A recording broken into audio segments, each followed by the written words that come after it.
What's up guys, Chaz here with Side Hustle Pros. I'm going to be diving in with my top 6 tips for Q4.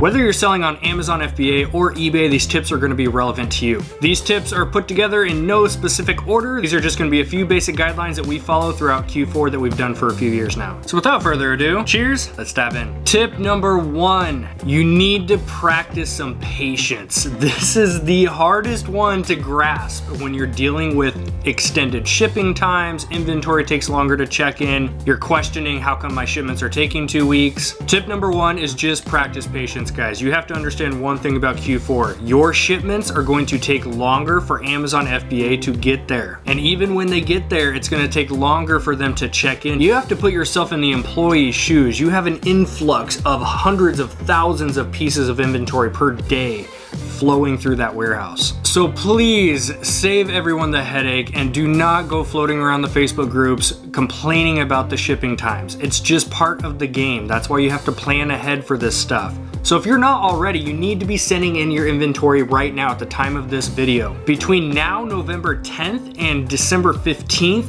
this is peak season, guys. You've got to get as much inventory into those Amazon warehouses as you can. So my tip with that and the shipping times and all the craziness is do a shipment, get it out the door, forget about it, and get the next one out the door. Don't ship it, sit back and twiddle your thumbs thinking, well, where's my shipment at? It's been 7 days. You can't have that mentality in Q4, guys. You've just got to get your inventory out the door, focus on your next one. You have to turn that stuff over as fast as you can. Tip number 2. It is true that Q4 can be crazy, and it's in such a beautiful, magnificent way. We have no idea why customers pay what they pay and buy the things that they buy. We just know that during the Q4 season, we see a big spike in sales, and we see a big spike in sales on inventory that may have not been moving for a while. So one cool thing that you're gonna see is you may have inventory that's just been laying around in your warehouse or even on the eBay side, been sitting around your garage for a while, and you're gonna see some of that stuff start moving. And the other cool part too that customers are doing during Q4, because it's basic supply and demand, they are going to be paying more for different things, especially in the toys category. Now the official Q4 spike for us sellers usually happens right after Black Friday. This is when people go from Thanksgiving mode to Christmas mode, and usually with Christmas mode comes the freak out of, oh shit, I forgot to shop all year, so now I have to cram all my shopping into these 2 weeks. That's why customers are willing to just say screw it, they pay the extra money for the stuff that they need to get it there quick. So if you understand supply and demand, if you have items right now, especially in toys, if you have hot selling toys that are very high demand, you can raise your prices and get away with a few extra bucks. Or if you want to do the very fast turning, which we'll talk about in a second, then you keep your prices competitive and aggressive.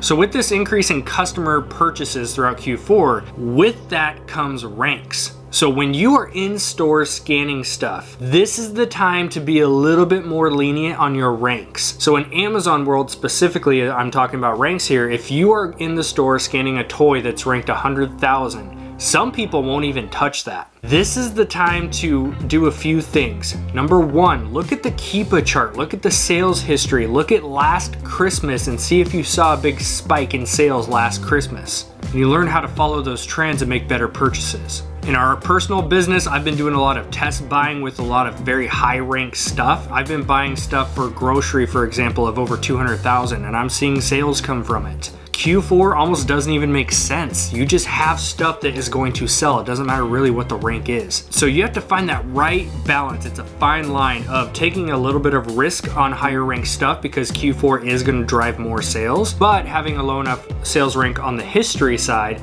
to make sure your stuff is going to go during Q4. That's different for everybody. Everyone runs a totally different business model. These are just a few things that we personally do. Tip number 3. Here's a beautiful part about Q4, guys. Everyone thinks it stops on Christmas Day.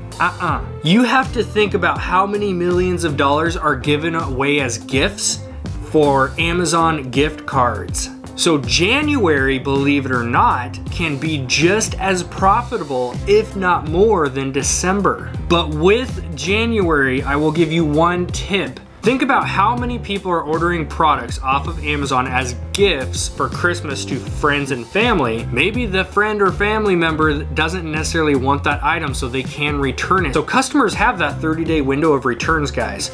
So don't put all your eggs in the basket of, oh my gosh, I made all my sales, I'm gonna cash out and run. You have to be ready and willing to face a few returns, because January naturally is gonna have a spike in more returns. Now, I'm not saying everything is getting returned, I'm just saying be mentally ready and have that expectation that it probably will happen for a few things. Don't do what just happened to me a week ago. I ran out of supplies in the middle of a big shipment. And these aren't typical supplies you can just walk on down to Walmart and pick up. I'm not talking boxes and tape. We ran out of specific Dymo labels that we used. Trista ran out of these specialized poly mailers that she uses for eBay.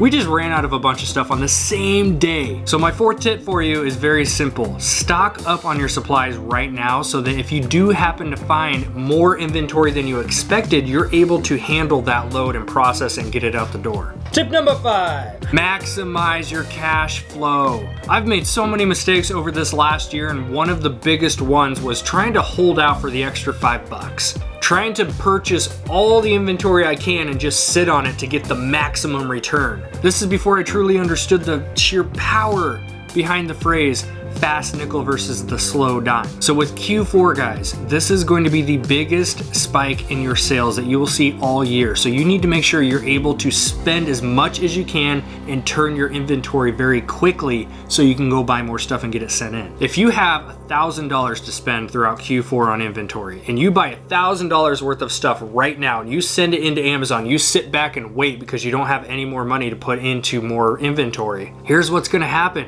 If you price your stuff too high, hoping for that maximum return, you're gonna sit on that stuff while everyone else is cashing out and reinvesting, and they're gonna make 5 times more than you would just sitting on that $1,000. So hopefully that makes sense. So if I can give you one tip that we're implementing now, we've already seen a huge growth from it the last 2 months, is start flipping your inventory quick. Now, of course, make sure it fits within your guidelines and your business model that you're actually getting a profit. But I've learned to accept that 30% return on my investment is great if it's quick, versus trying to get 100% and double my money, but I'm sitting here for 2 months waiting for something to sell. So we personally started using the business model of just flipping that stuff quick, guys. Cash flow is going to run your whole business here. Number 6. Last but not least, utilize coupons and apps and promotions and sales and all these great things going on the interwebs. Now, retail stores have their own sales, right? So of course we've got Black Friday, hasn't hit yet, so that's coming up. So hit Black Friday if you can. We've got Cyber Monday. But aside from those 2 big well-known sales, there are so many websites that are running sales right now. Toys R Us, for example, 2 days ago, they ran a flash sale that went on for about 10 hours, and I was able to get in there and snipe a few really good deals we're gonna make a good profit on. There's tons of cash back websites. You have all these coupon code websites. You have apps that will track this for you. Start utilizing these and become an expert in these, because the better you can utilize coupon codes and cash back sites, the lower your buy cost is going to be and the more profit you're gonna get. Bonus tip, because I was literally just editing the video and realized I forgot to give one of my main tips in the 6. So here's tip number 7. It is going to be hire help. I've actually got my helper right next to me who's doing a shipment.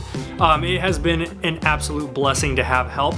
The number one thing that you need help with first is your prepping, because your time is best spent buying more product. So my number one tip I can give you, and it's just the big bonus tip, is just get help. You need to learn to outsource and just let go of the control of some of your business. That was something that was holding us back last year that we started implementing this year, and we've seen tremendous benefits from it. So put up an ad, pay between 10 and 12 bucks an hour, because people are more than happy to come and help you out and do that work. If you are trying to do everything yourself, you're gonna have one major problem. You're going to run out of time. So for myself, I hit that point when I was up until midnight every single night doing these shipments. And now we have a very smooth routine of getting these things done much earlier, so I'm not doing these midnight grinds anymore. So consider that your bonus tip. Get yourself some help, even if it's just for the next 2 months during Q4, really just to get your hands off the prepping so much. You can still get in there and help out, but your time should be spent getting more inventory. So hopefully that helps, guys. Those have been my 6 tips for helping you get through Q4. At the end of the day, guys, It's not gonna matter what tips that you hear on a video. While we appreciate and love the fact that you're watching these and you're commenting and all that fun stuff, it comes down to you getting your hands dirty. You have to get in the trenches. You have to go through a Q4 to know how to do a better Q4 next year. My first Q4, I sent in my first shipment on November 17th, 2015. My first sale was on Thanksgiving Day, and then I ordered my first pallet of toys. So of course I lucked out that first 2 months of selling because I bought toys in the middle of Q4 and they just flew off the shelf. So I consider our first Q4 was just sheer luck. Our second Q4, which was a year ago, 2016, that was a sheer failure. That was the biggest learning experience we have ever had in this industry. By the time Q4 got here, most of you have heard this story by now if you watch our live shows. I was burnt out. I was so spread thin with different business models, different areas of life, always giving other people my attention first and not working on myself. I was in a bad spot mentally, emotionally, physically. And by the time Q4 got here, we didn't do it. We didn't even try. We didn't put any effort into it, and our sales just went. So I'm speaking from experience here when I'm talking about these tips that are gonna help you out. These are tips that we're implementing right now and they're already working. They're tips that we have gathered from some of the best sellers in the industry. But at the end of the day, it took me falling on my face many times to figure out what works for us. You have to go through that same thing yourself too. So with that being said, thank you so much for checking out this channel. If you want to follow us behind the scenes on Instagram, which is where we do daily documenting, you can follow Side Hustle Pros over there. And we want to help you with your Q4 questions. So please like this video, comment below, and drop a question so we can come back through and help you have the best Q4 that you possibly can. This has been Chaz. I appreciate you guys. Peace out. Be sure to subscribe. We'll see you next time.